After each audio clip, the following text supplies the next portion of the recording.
Hi, dear friends. Going strong, week 4. We are super excited. You're all doing fantastic. We're very, very happy to be able to support you through this process.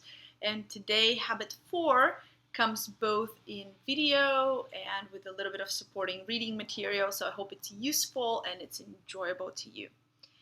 I'm going to start by reading a little bit to you from Michael Pollan's book, Cooked, which I highly recommend if you need a good read to keep you kind of on this beautiful trajectory of reconnecting back with cooking, having control over your food. I highly suggest it. This comes from the introduction. As I grew steadily more comfortable in the kitchen, I found that much like gardening, most cooking manages to be agreeably absorbing without being too demanding intellectually. It leaves plenty of mental space for daydreaming and reflection. One of the things I reflected on is the whole question of taking on what in our time has become, strictly speaking, optional, even unnecessary work. Work for which I'm not particularly gifted or qualified, and at which I may never get very good at. This is in the modern world the unspoken question that hovers all over our cooking. Why bother? By any purely rational calculation, even everyday home cooking, much less baking bread or fermenting kimchi, is probably not a wise use of my time. Not long ago, I read an op-ed piece in the Wall Street Journal about the restaurant industry, written by the couple that publishes the Zagat restaurant guides, which took exactly this line. Rather than coming home after work to cook, the Zagats suggested, people would be better off staying an extra hour in the office, doing what they do well, and letting bargain restaurants do what they do best. Here in a nutshell is the classic argument for the division of labor, which in Adam Smith and countless others have pointed out has given us many of the blessings of civilization. It is what allows me to make a living sitting at this screen writing, while others grow my food, sew my clothes, and supply the energy that lights and heats my house. I can probably earn more in an hour of writing or even teaching than I could save in a whole work week of cooking. Specialization is undeniably a powerful social and economic force, and yet it's also debilitating. It breeds helplessness, dependence, and ignorance, and eventually it undermines any sense of responsibility. Our society assigns us a tiny number of roles.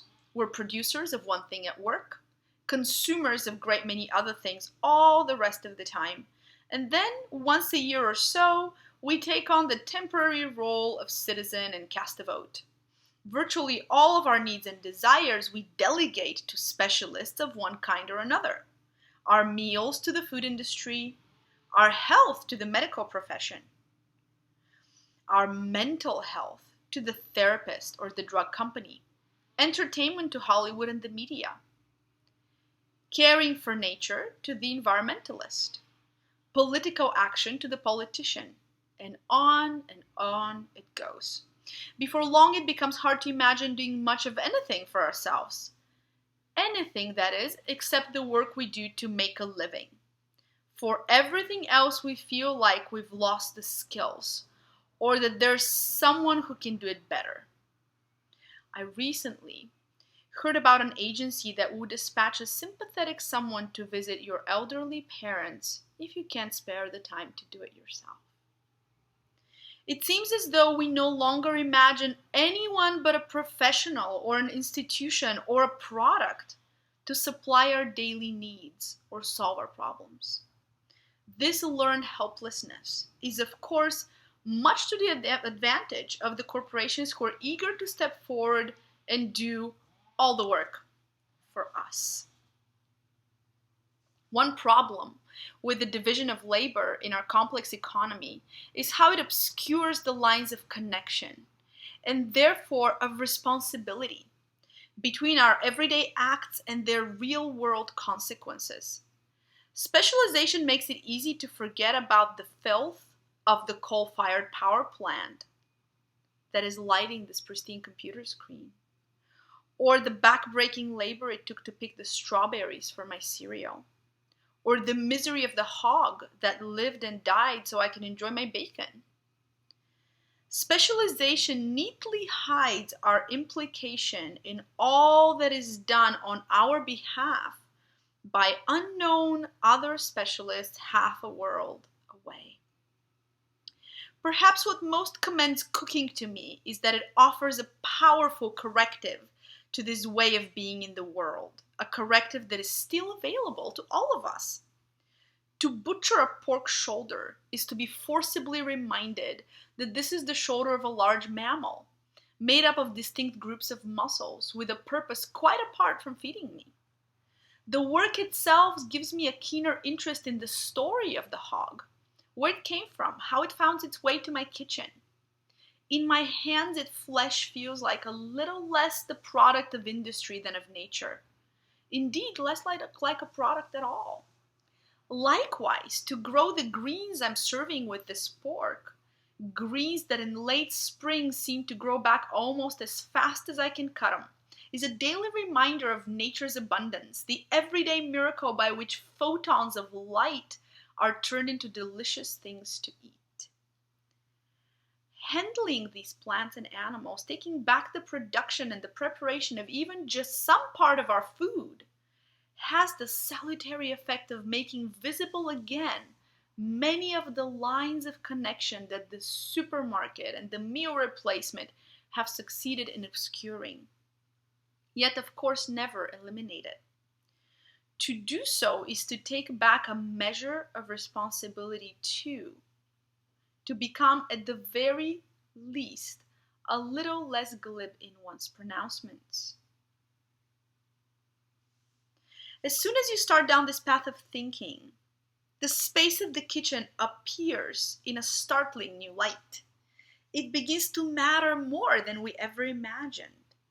The unspoken reason why political reformers sought to get women out of the kitchen was that nothing of importance, nothing worthy of their talents and intelligence took place there. But this was before the environmental crisis had to come into view and before the industrialization of our eating created a crisis in our health. Changing the world will always require action and participation in the public realm, but in our time that will no longer be sufficient. We'll have to change the way we live too. What that means is that the sites of our everyday engagement with nature, our kitchens, our gardens, our houses, our cars, matter to the fate of the world in a way that they have never before. So I wanted to share these kind of 4 pages here with you. A, because maybe you don't have time to read this and you probably have 8 minutes to listen to me. But B, because cooking is power and I want you to hear it from someone else. Sometimes it gets kind of the same, hearing the same message from Galina and Roland or some other friend that you have that's helping you through this. But it's helpful even to us to hear this message from the very eloquent Poland, who is he's done so much for our understanding of how broken our food system is and the power that we have to change it. So every time you get your vegetables that were grown, or your meat that was raised, or your potatoes that were dug out of the ground, you relate back to nature and it starts making you care about where your food comes from. Suddenly you want to buy organic, but suddenly you don't want to buy from Mexico. Those are all decisions that you are making yourself without us telling you so. The more you cook, the more you're going to ask questions. The more you ask questions, the more you're going to start finding answers. We grow some of our greens. Can we grow all the greens that we eat? Sometimes, but not all the time. But even a little helps. And if everyone does a little, it goes a long way. So with this very lengthy introduction, I want to congratulate you for getting to week 4. Maybe it was a smooth ride, maybe it was bumpy, but you're here. And you've done fantastic. All of you that I've had a chance to read your logs, I'm super proud of you.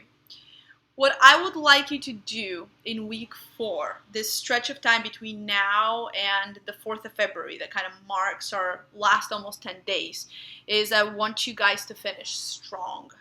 You're now expert label detectives, but I want to encourage you to do as little things with labels as you can. Start from scratch as much as possible.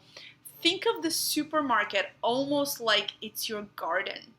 Just go and pick stuff and start from scratch. We have plenty of recipes, or we can offer more so that you can keep doing this. And the habit for week 4 is batch cooking. What is batch cooking? Batch cooking is cooking more than you need today so that you can create several meals tomorrow. A good example of batch cooking would be to slow cook a large pot roast, and that is coming to you with several recipes in the written material that I'm attaching in this email. But also it is to start thinking of saving time. Every time that you turn on the oven, right, the oven's on, so might as well make something in there and utilize the space. It's also better for the environment. So instead of cooking 2 fish fillets, cook 8 so that you have more for the days after. And then maybe you can make fish tacos on lettuce cups. Maybe you can make some sort of a salad with some fish on top, or you can just have fish as little snack with some nuts, with some fruits and vegetables between your meals. But you're gonna have it ready there. And while the stove is on, while the oven's going, why not also, boil some eggs, or why not also roast a squash that you can then incorporate in soup, or you can incorporate in sauce or salad again. So really try to maximize your cooking time so you don't feel like you live in the kitchen. Sometimes when you start eating real food, it feels like you're always chopping. It feels like you're always in the kitchen, or you're always cleaning up. Really maximize your cooking space so that you can have a little bit left over for later. And doing things like roasting a whole bunch of fish, or you can make a roast chicken, or put a chicken in a slow cooker like I put on the Facebook page yesterday. Any of those things, they can last quite a long time, at least over a couple of days, or you can freeze so you can have some for later. So just think big and simplify. That last week, I want you to finish strong. I want you to finish simple. Now, one thing that we're up against here is our innate human need for variety. It's interesting when you think of the basic human needs, and probably the best reference for this is to go to somebody like Tony Robbins, who's he's one of the great people that we have in our kind of like popular culture, who talks about the basic human needs and recognizing human needs and really being kind of curious and intrigued by your needs. So he talks about the basic human needs, and the first need is the need for security, right? That's that need to know that a paycheck is coming, or that your husband's going to be home when you get home tonight, or that you have a home to go back to, you have a reliable car. It's that need for security, kind of covering the bases. But if you always know what's going to happen, you start to get a little bit bored. And this is the whole reason why there's a whole industry devoted to creating new foods and new recipes all the time. So think about a restaurant. If you go to a restaurant that only serves 3 things and you eat them over and over and over again, very soon you're going to want to change and go to a different restaurant, because our need for variety is our second basic human need, right? Everybody likes surprises. Of course, we all like pleasant surprises. Nobody likes unpleasant surprises, but a pleasant surprise is always welcome. And so we kind of have this internal drive, this internal desire, this internal need, a human need for variety. So what happens is nature provides a huge variety through the seasons of different fruits and vegetables and meats and ways to prepare them. But compared to the 600,000 industrially produced products that are in the store, is that enough variety? Probably not. And so some people are more susceptible to this than others, start craving variety so much that they go from zucchini pasta or spaghetti squash bolognese directly to pizza. So here's your spaghetti squash bolognese or your zucchini pasta, and here's pizza, right? It's a really big leap. So maybe as you need variety, there's this whole other sliding scale of things that you can try before you have to hop to pizza, right? Maybe there are other things you can make in between. So if you start feeling like you're being tugged by the little boredom devil, angel over here, devil over here, or the other way around, I don't know how it is on your shoulders, see if there's something else you can do in between. Is there a way you can intercede?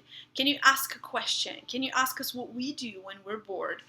And don't judge yourself harshly because you need variety. Variety is a basic human need. And so whenever you become bored, congratulations, you're human. So look for ways to meet those desires without necessarily having to go to your what I call fun foods. And that's not because a night of pizza is going to kill you, but because over time, this autopilot of what we always go back to starts to really undermine our health goals.